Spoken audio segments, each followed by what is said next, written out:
So thank you for your story. Indeed, a very interesting topic, making learning work. Yeah. And the numbers you gave were actually quite shocking, I think, for many of us in the audience, how that your skill actually drops after you do a training. So what can a manager or a company do to prevent that and to get most of the value out of the training? Yeah. Well, it's actually about very small things. So it's about building training, integrating it into this whole idea of feedback and coaching, and actually managers noticing when people go on training. So if I'm your manager and you're about to go on a training course, you know, best practice would say before you go, maybe we'd have a 10-minute conversation about, you're on that course next week, what do you want to get out of it? And then you might tell me what you wanted to get out of it, and then we might say, great, well, why don't we catch up after you've been on the course? Tell me what you thought was useful, anything that you want to try that's new, and so on and so on. And then you start that coaching conversation.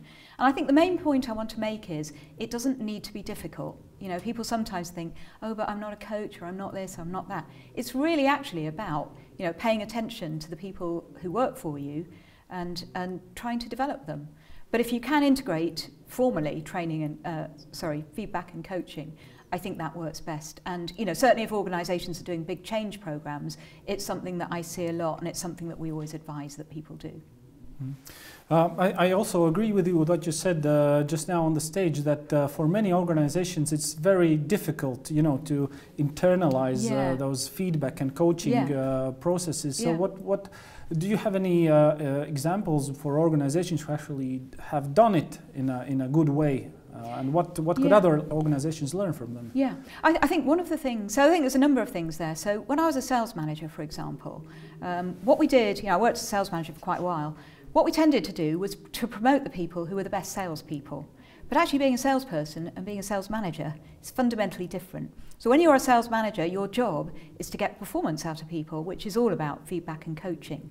So I think one thing organisations can do is to understand that being a manager, when you manage people, requires a skill set around people. So you don't just get promoted because you're super clever or you're super good at your job. Your job is about getting performance out of your people.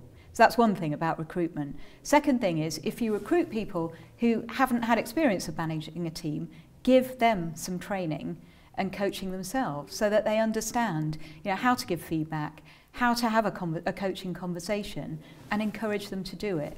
So I think it's about taking people management seriously, whereas we tend to think, well, if you're a nice guy, hey, guess what, you can just do it.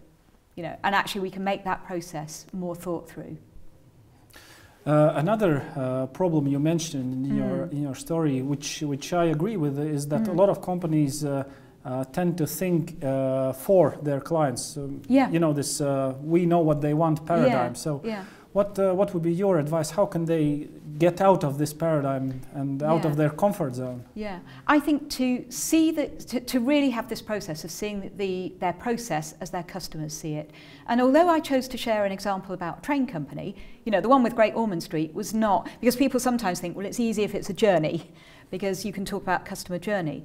But we've done similar things with insurance companies where we've said, what's the first point of contact with your organisation? It's a website. Then you might call a call centre to get some information. Then you might talk to an advisor. Then you might, you know, get a proposal. Then you might sign a contract. That's a customer journey.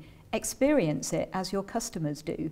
So take off your insurance worker, you know, hat and put on your, go onto the website. Is the language easy? Has it got a lot of jargon? And so on and so on. So it is about seeing things as a customer. And you know, if you can pretend to be a customer, it makes it much easier. And I think, you know, the danger is when we start saying we know what our customers want.